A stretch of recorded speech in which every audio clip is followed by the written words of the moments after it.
ಹರೇ ಶ್ರೀನಿವಾಸತ್ತೆ. ಹರೇ ಶ್ರೀನಿವಾಸಮ್ಮ. ಏನೋ ಹುರಿಯೋ ಪ್ರೋಗ್ರಾಮ್ ಇಟ್ಕೊಂಡ್ಬಿಟ್ಟಿದೀರಾ? ಇದು ಅಗಸೆ ಬೀಜದ್ದು ಚಟ್ನಿ ಪುಡಿ ಬೇಕಂತೆ, ತೋರ್ಸಿ ಅಂತ ಹೇಳ್ತಿದ್ದಾರೆ.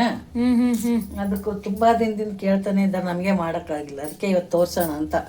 ಅಗಸೆ ಬೀಜ ಚಟ್ನಿ ಪುಡಿ. ಓಕೆ, ಅಗಸೆ ಬೀಜದಲ್ಲಿ ಒಮೆಗಾ ಫ್ಯಾಟಿ ಆಸಿಡ್ಸ್ ಇರುತ್ತೆ. It is very important for our body. ಒಂದು ಬೌಲ್ ತಗೊಂಡಿದ್ದೀನಿ, ಒಂದು ಬಟ್ಲು. ಇದ್ರಲ್ಲೇ ಹುರ್ಕೊಳ್ಳೋಣ ಚೆನ್ನಾಗಿ. ಹಾರ್ಟ್ ಹೆಲ್ತ್ ತುಂಬಾ ಒಳ್ಳೇದಂತೆ ಅತ್ತೆ. ಹೌದಾ? ಅಗಸೆ ಬೀಜ ಏನೋ ಗೊತ್ತಿಲ್ಲ, ಇದು ಉತ್ತರ ಕರ್ನಾಟಕದಲ್ಲಿ ಜಾಸ್ತಿ ಯೂಸ್ ಮಾಡ್ತಾರೆ. ತುಂಬಾ ಒಳ್ಳೇದಂತೆ. ಮತ್ತೆ ವೆಯ್ಟ್ ಲಾಸ್ಗೆ ಯೂಸ್ ಮಾಡ್ತಾರೆ. ಜೋಳದ ರೊಟ್ಟಿ ಎಲ್ಲ ಮಾಡ್ತಾರಲ್ಲ ಅವರು, ಸಜ್ಜಿ ರೊಟ್ಟಿ, ಜೋಳದ ರೊಟ್ಟಿ, ಅದಕ್ಕೆಲ್ಲ ಚಟ್ನಿ ಪುಡಿಗಳು ಮಾಡಿ ಇಟ್ಕೊಂತಾರೆ ಅವರು. ಓಕೆ, ಮನೆಯಲ್ಲಿ ಈ ಇದ್ರದ್ದು ಉಚ್ಚಳ ಪುಡಿ, ಅವ್ರಿಗೆಲ್ಲ ಚಟ್ನಿ ಪುಡಿಗಳೇ ಜಾಸ್ತಿ ಮಾಡಿ ಇಟ್ಕೊಳ್ಳೋದು. ಓಕೆ, ಸೊ ಇದೊಂಥರ ಚಟಪಟ ಚಟಪಟ ಅನ್ಬೇಕಂದ್ರೆ ಅದು ಟೇಸ್ಟ್ ಬರೋದು. ಒಂದ್ ಸ್ವಲ್ಪ ಹೊತ್ತು ತಗೊಳುತ್ತೆ, ಒಂದು 5 ನಿಮಿಷ ಆರಾಮಾಗಿ ತಗೊಳುತ್ತೆ. 200 ಗ್ರಾಮ್ ಇದೆ ಇದು. ಅವರು ಎಷ್ಟಾದ್ರೂ ತಗೊಂಡ್ ಮಾಡ್ಕೋಬಹುದು, ಅವ್ರ ಇಷ್ಟ. ಓಕೆ, ಈ ವಿಡಿಯೋ ಎಸ್ಪೆಷಲಿ ಅಂಬಿಕಾ ಅಂತ ಅವ್ರು ಕೇಳಿದ್ದೆ, ಅವತ್ತಿಂದ ಕೇಳ್ತಾನೆ ಇದ್ದಾರೆ. ನಂಗೆ ಮಾಡೋಕ್ಕಾಗಿಲ್ಲ, ಓಕೆ ಇವತ್ತು ಮಾಡ್ತಾ ಇದ್ದೀನಿ. ಚಟಪಟ ಅಂತ ನೋಡು, ಆಮೇಲೆ ವಾಸನೆ ಬರುತ್ತೆ ಗಮ್ ಅಂತ. ಹೌದು, ಆಗಲೇ ವಾಸನೆ ಬರ್ತಾ ಇದೆ. ಹುರಿದ ಮೇಲೆ ಚೆನ್ನಾಗಿ ವಾಸನೆ ಬರುತ್ತೆ. ಸ್ಲಿಮ್ ಆಗೋದಿಕ್ಕೆ, ಹಾರ್ಟ್ ಹೆಲ್ತ್ಗೆ, ಆಮೇಲೆ ಇದು ಡೈಜೆಷನ್ಗೆ ಇದು ಸಖತ್ ಒಳ್ಳೆಯದು.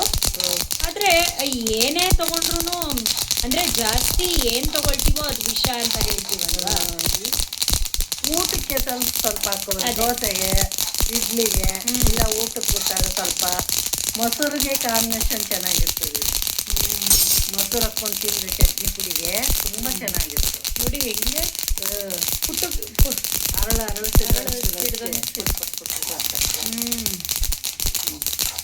ಕಮ್ಮಿ ಆಯ್ತಾ ಚಟಪಟ ಅನ್ನೋದು? ಹೌದು, ಆಗಿದೆ ಅಂತ ಅರ್ಥ. ಓಕೆ, ಸೊ ಅದು ಇಂಡಿಕೇಶನ್ ಆಗಿದೆ ಅಂತ. ಸಿಮ್ಮಿಗೆ ಇಟ್ಕೊಂಡೇ ಹುರಿಬೇಕು, ಜಾಸ್ತಿ ಇಟ್ಕೊಂಡ್ಬಿಟ್ರೆ ಕೊತ್ತೋಗ್ಬಿಡುತ್ತೆ. ಇದೊಂದು ಟಿಪ್ಪು ಫಾಲೋ ಮಾಡಲೇಬೇಕು. ಸಿಮ್ಮಿಗೆ ಇಟ್ಕೊಂಡು ಮುಂಚೆ ಒಂದು ಸ್ವಲ್ಪ ಜಾಸ್ತಿನೇ ಇಟ್ಕೊಳ್ಳಿ, ಆಮೇಲೆ ಸ್ವಲ್ಪ ಅದು ಚಟಪಟ ಸಿಗ್ಲಕ್ಕೆ ಶುರು ಆಗುತ್ತಲ್ಲ, ಅವಾಗ ಸಿಮ್ಮಿಗೆ ಇಟ್ಕೋಬೇಕು. ಇವಾಗ ಆಗಿದೆ ಇದು, ತೆಕ್ಕೊಂಬ. ಒಂದು 20 ಮೆಣಸಿನ್ಕಾಯಿ ತಗೊಂಡಿದ್ದೀನಿ. ಇದು ಬ್ಯಾಡಗಿ ಮೆಣಸಿನಕಾಯಿ 100 ಗ್ರಾಮ್. ಇದಕ್ಕೆ ಒಂದು 20 ಮೆಣಸಿನ್ಕಾಯಿ ತಗೊಂಡಿದ್ದೀನಿ. ಓಕೆ, ಇದು ಸ್ವಲ್ಪ ಎಣ್ಣೆ ಹಾಕೊಂಡು ಹುರ್ಕೊಂಡ್ಬಿಡೋಣ. ಯಾವಾಗ್ಲೂ ವಿಡಿಯೋದಲ್ಲಿ ಹೇಳ್ತಿರ್ತೀರ, ಎಣ್ಣೆ ಹಾಕೊಂಡ್ರೆ ಘಾಟ್ ಬರಲ್ಲ ಅಂತಷ್ಟೇ, ಎಂಥದಿಲ್ಲ. 1 ಸ್ಪೂನ್ ಸಾಕು ಇದಕ್ಕೆ. ಓಕೆ, ಆಮೇಲೆ ಕರಿಬೇವಿನ ಸೊಪ್ಪು ಕೂಡ ತುಂಬಾ ಒಳ್ಳೇದಲ್ಲ, ಅಯನ್ ಕಂಟೆಂಟು. ಅದಕ್ಕೆ ಅದು ಒಂದು 10 ಕಡ್ಡಿ ತಗೊಂಡಿದ್ದೀನಿ. ಈ ಚಟ್ನಿ ಪುಡಿ ಬಂದು ಡಯಾಬಿಟಿಸ್, BP ಎಲ್ಲ ಇದಕ್ಕೂ ಒಂದು ಔಷಧಿ ಗುಣ ಇರುವಂಥ ಒಂದು ಚಟ್ನಿ ಪುಡಿ ಇದು. ಡಯಾಬಿಟಿಸ್ ಅವ್ರಿಗೆ, BP ಇದು ಕಂಟ್ರೋಲ್ ಮಾಡುತ್ತೆ. 2 ಹುರ್ಕೊಂಡ್ರೆ ಆಯ್ತು ಅಷ್ಟೇ. ಇದೇ ಚಟ್ನಿ ಪುಡಿ ಇದು. ಅಷ್ಟೇ, ಏನಿಲ್ಲ. ಸ್ವಲ್ಪ ಅದಕ್ಕೆ ರುಚಿ ತಕ್ಕಷ್ಟು ಉಪ್ಪು ಹಿಂಗೆ ಹಾಕಿ ಪೌಡ್ರ್ ಮಾಡ್ಕೊಂಡ್ರೆ ಆಗುತ್ತೆ. ಬೆಲ್ಲ ಬೇಡವಾ? ಇಲ್ಲ ಇಲ್ಲ, ಏನೂ ಇಲ್ಲ, ಇರ್ತದೆ. ಹಾಕೋರು ಹಾಕ್ಬೋದು, ಇಲ್ಲ ಚೆನ್ನಾಗಿರಲ್ಲ. ಅಗಸೆ ಪುಡಿ ಅಂದರೆ ಇಷ್ಟೇ ಹಾಕೋದು. ಬೇರೆ ಇದಕ್ಕೆ ರುಚಿಗೆ ತಕ್ಕಷ್ಟು ಉಪ್ಪು, ಅಳತೆ ಕಣ್ಣಳತೆನೇ ಇದಕ್ಕೆ. ಅಷ್ಟು ಚಮಚ ಇಷ್ಟು ಚಮಚ ಅಂತ ಏನಿಲ್ಲ, ಸಾಕು. ಇವಾಗ ಸ್ವಲ್ಪ ಹಿಂಗೆ ಹಾಕ್ಬಿಡೋಣ ಇದಕ್ಕೆ.